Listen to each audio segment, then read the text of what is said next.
The good, the bad, the evil, and worse still, the indifferent. USA shootings. Round and round we go. The nightmare merry-go-round which no one seems willing or able to switch off, whilst parents scream, "Get our children off, and don't put any more on."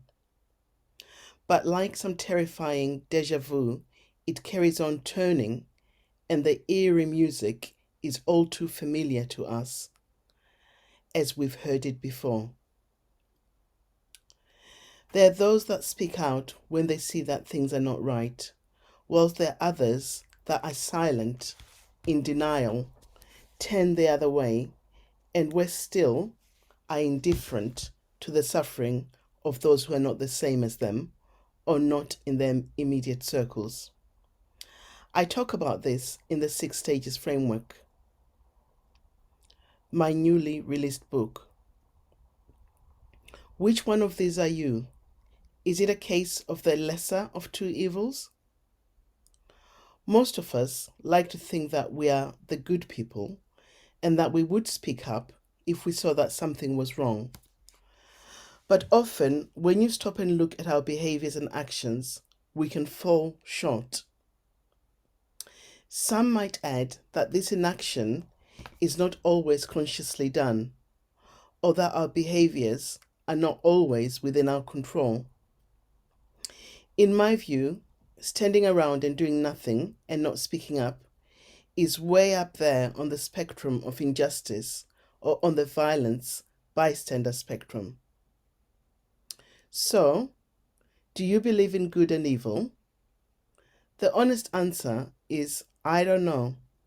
I do, however, recognize the human flaw of indifference and the damage this can do. I suppose if you pressed me, I would say I believe in evil acts, but as a psychologist and I've always been taught to separate the act from the person, to try and understand what has brought the person to the position they're in, and to ask what are the environmental factors as well as the internal factors which have contributed to their behaviors. Having been brought up as a Catholic, I was also taught about forgiveness. Again, very difficult messages for the parents in Uvalde going through what they're going through right now, and also difficult for many of us who are witnessing the massacres in the United States of America. Would you be able to forgive these acts? Can you separate the person from the acts? I also ask whether it is possible to forgive the blatant inaction we witnessed on the television in the response to the shooter, and in not saving the 19 children and 2 teachers, and also the inaction in terms of dealing with gun violence and gun sales. One thing which is clear is that many of us are left reeling at the events in Uvalde and in Buffalo, feeling empty and helpless and angry. The parents, families, and communities in Uvalde are, as one father said who lost his daughter, scarred for life. Many are asking, when are we going to do something? And many are appalled at the fact that whilst children were fearing and some running for their lives, we did nothing. So back to my opening question. Do you believe in good and evil? What is evil? How does it manifest?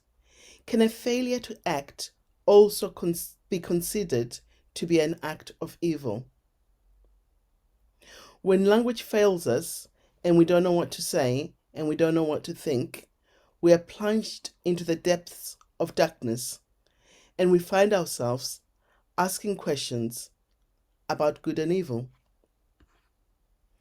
The 6 Stages Framework offers a language to talk about violent acts and about the negative dimensions of the 6 stages, where we see people spiral out of control into bad and destructive behaviors, culminating at stage -6, which some may refer to as extreme and violent behaviors. And some may even go as far as to call behaviors at stage -6 evil. While the 6 stages framework was originally formulated with racism and racial injustice in mind, it can be adapted to other forms of discrimination, such as disability or LGBTQ issues, and also to other extreme acts, such as violence towards women or violent killings, like we've just seen in Uvalde and Buffalo. Sometimes we fail to see the signs and symptoms of behaviors spiraling down the negative axis of the 6 stages framework, whether that be as it applies to racism or to adaptations of the 6 stages framework as it applies to violence. Is this because we don't have the language to think about these issues, or because we just don't like to think about behaviors and acts which some may describe as bad or even evil? Many of us are uncomfortable with the word evil, but a few days ago I heard Freddie Gray, deputy editor of The Spectator, being interviewed on CNN, and he suggested that we need to start talking more openly about these extreme violent behaviors, such as the massacre of the children and teachers in Uvalde. He said, "We seem to be stuck in a loop. There's one shooting and then we talk about it. Some have a racial element and then we'll talk about gun laws and gun reforms. But we don't really talk about evil. And what is evil? And does it have a spiritual dimension or not? We don't have the language to talk about this." His message was nothing changes, and that perhaps the politics is the problem, and that the politics may be feeding into the problem. His message was also about the need to find the language to talk about these issues. I'm sure, like me, you may feel uncomfortable talking in terms of evil or labeling people in terms of evil. As I said above, my training as an educational psychologist, we were always taught to try and separate the behavior from the child or from the person. But increasingly, this is hard to do, and I find myself having to dig deep in terms of not using such words as evil. I suppose I find myself thinking that the people who carry out these violent acts are as much victims of society, and their acts reflect society's inability and failures to offer leadership and guidance. Frankly, there seems to have been a catalogue of failures in the recent violent shootings in Uvalde and in Buffalo. Failure to take action and to stop the nightmare merry-go-round and to say enough is enough. Failure to tackle the devastating impact of social media and misinformation, which allows groups to form, which can encourage and feed the destructive elements and negative behaviors which culminate in these massacres. Failure to save the poor innocent children and many others who have perished in similar ways. Failure of the police to respond in a timely fashion, to respond as if their own children were in the building. Failures in addressing issues of mental health and in identifying the signs and symptoms early on in order to put in place interventions to support this young man. Failures of political leaders in the USA in finding a way forward in terms of gun reform, failures in terms of empathy and compassion for fellow human beings by politicians and those in charge, failures to take seriously the hate and pain which seems to be fueling many of our young men and teenagers, which then escalates into this kind of behavior. Failures to address the problems and a tendency to turn away and believe that this does not affect me and therefore I don't have to do anything. Failure to support young people and adults to manage their anger and to self-regulate.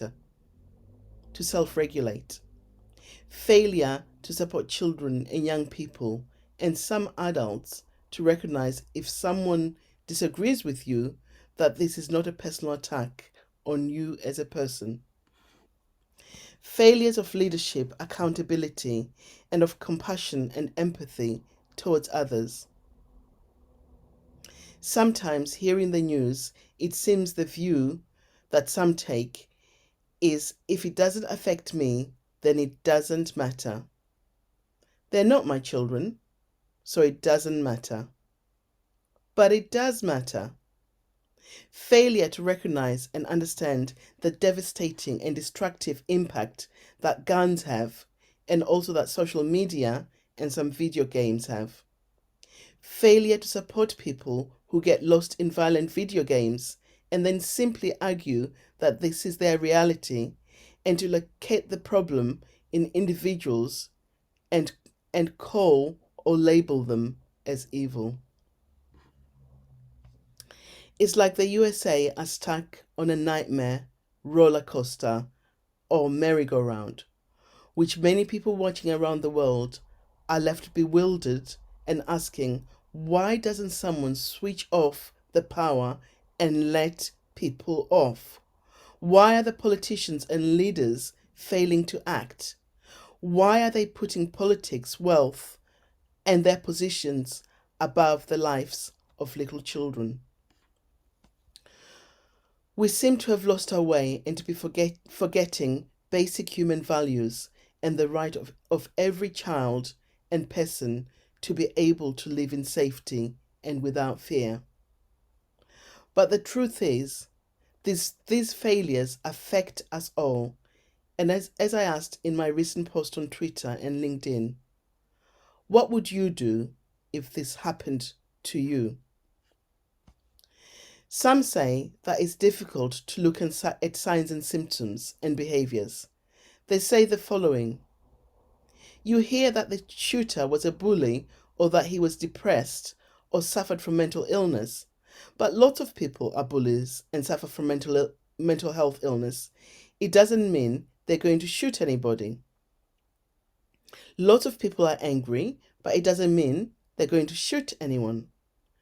Many people play violent video games, but they don't turn into violent acts. Some say it's disingenuous to say look for the signs. But what they don't realize is that you're not just looking for one sign, but you're looking at an interaction of signs and symptoms. And this has to be done by people who are skilled at understanding behaviors. Surely the key here is that this young man had made threats and told people he was planning something. This is really important and maybe should be viewed as a sign. The young man and shooter who in Buffalo had planted seeds and evidence in terms of his intended actions. Both young men had planted seeds of evidence. The violent acts in question are certainly difficult to understand, and to some they can only be viewed and described as evil. Yet the tendency to look away and to not take action in order to stop this nightmare merry-go-round can also be described as evil. The pleas for change seem to be falling on deaf ears. Will anything change, or will we keep going round the nightmare merry-go-round time and time again like in some nightmare, déjà vu movie or dream. When asked about the recent shooting, Mick North, UK gun control advocate, whose 5-year-old daughter was killed in the Dunblane shooting, said, "I'm always shocked but not surprised. And after, there's always a lot of talk, a lot of prayer, and a lot of tears. And then people move on." I think sometimes turning a blind eye to the suffering of others, whether this is in terms of racial injustice or violence against children or women or discriminations against other groups, is way up there in terms of undesirable behaviors, and some may indeed call it evil. Where is our compassion? Where is our empathy? And where is our humanity? Is it really a case of every child and woman for him or herself? So I ask you, how are you coping hearing about these violent acts and massacres? Is it right to use the word evil? Why is it that we don't have the language to talk about these things? What about leadership? Why is it that leaders seem to be failing in dealing with these issues? As more and more evidence comes to light about the tragic events in Uvalde, it is even clearer that many questions remain, and everyone is screaming, "Stop! No more inaction! Stop this nightmare merry-go-round!" And we need to do better. All our children and all children deserve better. All children's lives matter. All children deserve to be protected and not left asking, as one survivor did when she found out that the police had been outside for an hour before coming to the school. Why did they not come in to save us?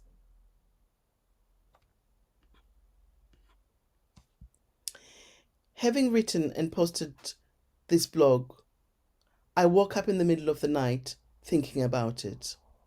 So here's a message of hope. So ask me again, do I believe in good and evil? If there is evil, I believe in the power of good to triumph over evil. And this begins by small, everyday acts that each of us can make, starting with casting away indifference and caring about our fellow human beings.